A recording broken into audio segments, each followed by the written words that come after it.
Beyond banter, let's talk managing workplace relationships. Managing workplace relationships is essential for career and personal growth. In this three-part interview with the author of Managing Workplace Intrigues and one of Nigeria's finest media executives, Omolola Oladimeji, we talk email wars and defamation at the workplace. She shared real experiences and the tactics that helped her navigate the most difficult situations at the workplace and build healthy relationships with colleagues. My mom used to say, Kosenyo in Yoruba, like, trust no one. No. So this case is just a perfect example. You don't trust anyone in workplace. Yes, you have allies, but those allies, there are some people that are your friends because of what they stand to benefit by their virtue of your position.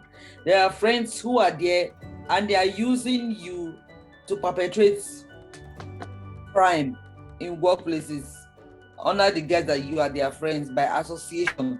You understand? There are different kinds of people. Just be friends with everybody, but know yourself and be smart. Document everything. I do a lot of documentation. I don't mind, but it saves me a whole lot at the end of the day. I'm not just documenting, I document in my personal documentation so that when the chips are down, I can find something to work with. Okay, so we've heard all these things about people, but I'm sure you've also met genuine people in the workplace.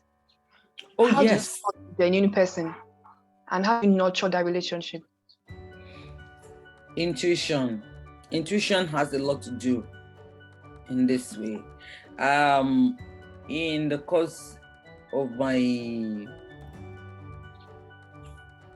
my experience, I had a whole lot of friends. I know everybody has to be my friend because I'm everybody's friends. Let me give you a scenario. I needed to go to London on a Friday to come back on a Tuesday. And I told only two people, my supposed two close people in workplace, that I didn't take approval from the management. So I'm sneaking out. I want to go in the local palace. I want to go buy markets. I sell some things by the side. So I traveled, and on Monday, my vice president came into town and I did not know. Then he started looking for me. Where is Lola? Where is Lola? So one whispered to another GM that Lola has gone to London. And they now started intensifying. Where is Lola? I need to see Lola now. That was on Monday evening. So the other person called me that there's trouble. VP is looking for you. I told him you had an emergency and had to go see your mom in the village. But because of network, they can't reach you, but you will soon be back. He made ahead. I said, thank you. My flight is Monday night. We'll be fine. I'll see the VP in the morning, And when, true, my flight was in the night. So I flew in from London. By 5:30 a.m., I'm already in Abuja. I just used the airport's bathroom. I couldn't go home. Picked a brand new suits. I wore it, shoes, everything. I just freshened up and I drove straight to the office. By the time I got to the office, it was around 7:15. I just called my VP, sir, I heard you looking for me. He said, Lola, where are you? I said, I'm in the office. He could not believe it. He said, if you're in the office, come to this address. And I drove there and he saw me. So when I got to the office, everybody said, hey, XP Mama Ogbologbo. And I was just XP Mama Ogbologbo. What about that? Say you are just going to London. I said, go to London. Where did you hear that? Who told you? He said, oh, we all know. And I found out who did. One out of the two. And what did I do? I caught the other person. And the other one, he still remain my friend till tomorrow because he's got my back. He would not talk. He's more elderly, you understand? So we have people like that in organization. It takes intuition and people, you see people of like minds, you will just see naturally when you see the person, you will know who your friend is. Some are laid back, they mind their business. Even if you like talk from today to tomorrow, they just say just be careful. And that's it. Those are the kind of people you need. Not the people that I have known some people who are my close friends that I use them in the sense that once I tell you one thing, I know you go to share it with others. So once I know you are the pipeline for my amebo, I feed you with information that I want you to share amongst us staff. If something is coming or I needed to let people know my position, I will call you that I'm only telling you, don't tell anybody. See what happened, but I've told them this. It goes round. So everybody will start greeting me, madam, this, and I smile because I've identified you as my friend. You are my problem, but you be the solution. You understand? So that's just it. It takes intuition. It takes extra care for you to, and you test waters, test your friends. It's good to test friends to know who is actually loyal to you and who is eyeing your position, who wants you out, like me. Issues around disrespect when it comes to your gender. First of all, being an African doesn't mean I should misbehave.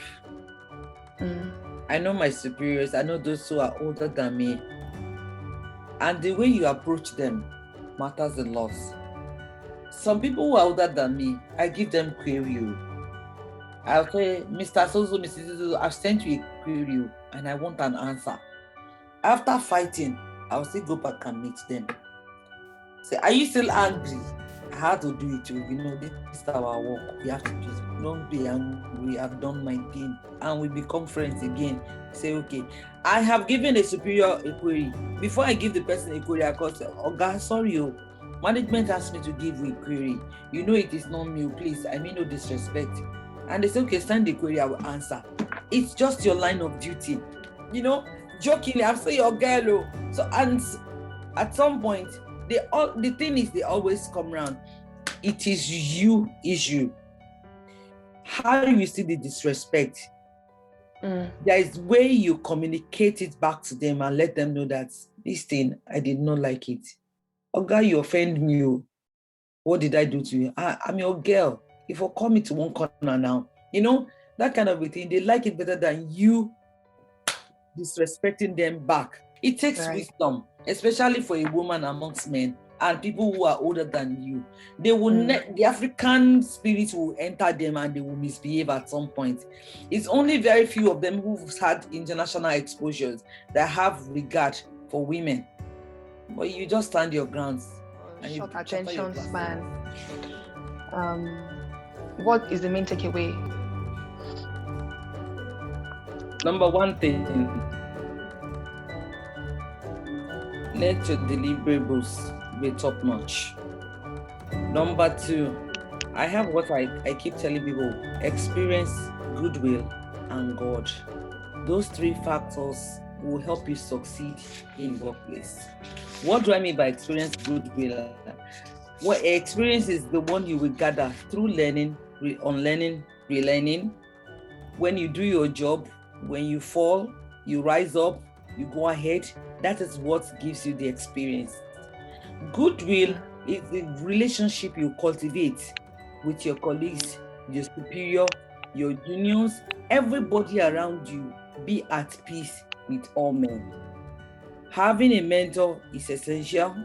Having a sponsor is critical, especially if you want to grow in that particular field. You need a guide. Leave your ears open. Walk around. You'll be shocked at what you stumble on.